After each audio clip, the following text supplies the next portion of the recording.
a good country? Is America engaging in diplomacy? That's what President Trump is doing. Can I ask you? Sure. Yeah? Yeah. Okay. So he occupied our parts, big parts of Ukraine, part of East and Crimea. So he occupied it on 2014. So during a lot of years, so I'm not speaking about just Biden, but those time was Obama, then President Trump, then President Biden, now President Trump, and God bless, now President Trump will stop him. But during 2014, nobody stopped him. He just occupied and took. He killed people. You know what the contact 2015.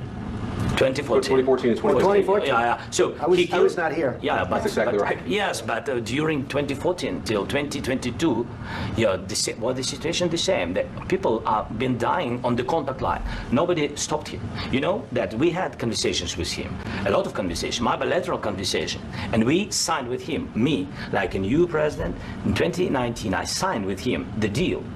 I signed with him, Macron and Merkel. We signed ceasefire. All of them told me that he will never go. We signed him with gas contract. Yes, but after that, he broken the ceasefire. He killed our people and he didn't exchange prisoners. We signed the exchange of prisoners, but he didn't do it.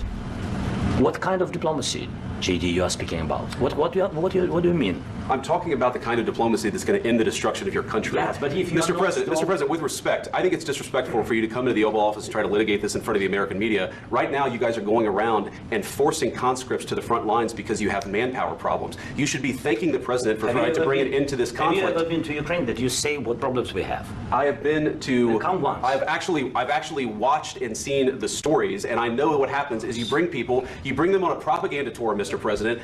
Do you disagree that you've had problems bringing people into your military? And do you think that it's respectful to come to the Oval Office of the United States of America and attack the administration that is trying to prevent the destruction of your country? A lot of questions. Let's start from the beginning. Sure. First of all, during the war, everybody has problems. Even you, but you have nice ocean and don't feel now, but you will feel it in the future. God bless. You don't know that. God bless. God bless. You will not have a war. Don't tell us what we're going to feel.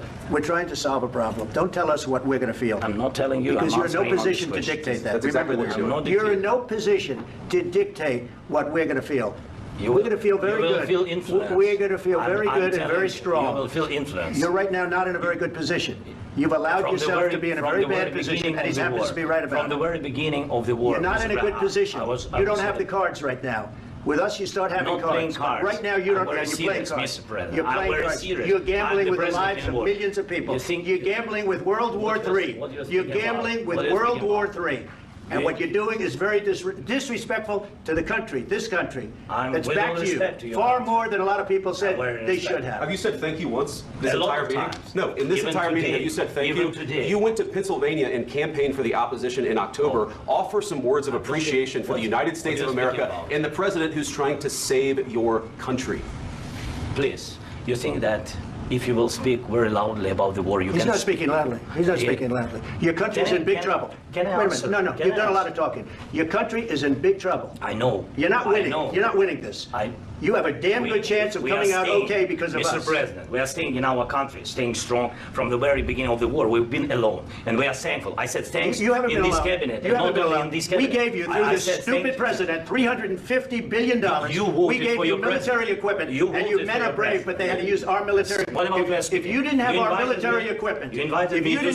military equipment, this war would have been over in 2 weeks. In 3 days. I heard it from Putin. In 3 days. This is something maybe new. Less. In 2 weeks. Of course, yes. It's going to be a very hard thing to do business like this. Again, just say thank you. I said a lot of times to American people. Accept that there are disagreements, and let's go litigate those disagreements rather than trying to fight it out in the American media when you're wrong. We know that you're wrong. But you see, I think it's good for the American people to see what's going on. I think it's very important. That's why I kept this going so long. You have to be thankful. You don't have the cards. You're buried there. Your people are dying. You're running low on soldiers. Listen, you're running low on soldiers. It would be a damn good thing. And then you tell us, I don't want a ceasefire. I don't want a ceasefire. I want to go, and I want this. Look, if you could get a ceasefire right now, I tell you, you take it so the bullets stop flying and your men stop getting killed. Of course, we want to stop the war. But you're saying you don't want a ceasefire. But I said to you, I want a ceasefire. with guarantees. Because you'll get a ceasefire faster than an agreement. Ask our people about ceasefire, what they think. That wasn't with me. That wasn't with me. That was with a guy named Biden who was not a smart person. That was with Obama. It was your president. Excuse me. That was with Obama, who gave you sheets, and I gave you javelins. Yes. I gave you the javelins to take out all those tanks. Obama gave you sheets. In fact, the statement is Obama gave sheets and Trump gave javelins. You got to be more thankful, because let me tell you, you don't have the cards. With us, you have the cards, but without us, you don't have any cards. One more question to Martin. With me, it's here. Without me, here. With me, without me. With me, without me. Because the attitudes have to change. What if Russia breaks ceasefire? What if Russia breaks peace talks? What do we do then? I understand that it's a heated conversation right now. What are you saying? She's asking, what if Russia breaks the ceasefire? What if anything? What if a bomb drops on your head right now? Okay? What if they broke it? I don't know. They broke it with Biden because Biden, they didn't respect him. They didn't respect Obama. They respect me. Let me tell you, Putin went through a hell of a lot with me. He went through a phony witch hunt where they used him and Russia. Russia. You ever hear of that deal? That was a phony Hunter Biden, Joe Biden scam. Hillary Clinton, Shifty Adam Schiff. It was a Democrat scam. And he had to go through that. And he did go through it. We didn't end up in a war. And he went through it. He was accused of all that stuff. He had nothing to do with it. It came out of Hunter Biden's bathroom. It came out of Hunter Biden's bedroom. It was disgusting. And then they said, oh, the laptop from hell was made by Russia. The 51 agents. The whole thing was a scam. And he had to put up with that. He was being accused of all that stuff. All I can say is this. He might have broken deals with Obama and Bush, and he might have broken them with Biden. He did, maybe. Maybe he didn't. I don't know what happened. But he didn't break them with me. He wants to make a deal. I don't know if you can make a deal. The problem is, I've empowered you to be a tough guy.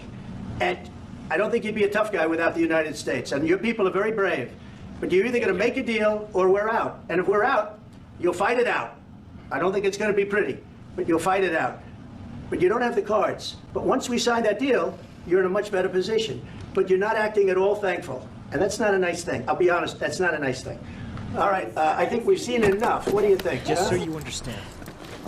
Right now, out there on your own, your life expectancy is like here. With me, it's here. Without me, here. With me, without me. With me, without me. So, I would advise going home, but you know, it's up to you. So right now, I need another car. Keep moving. Someone else depending on me. Someone whose life is in danger.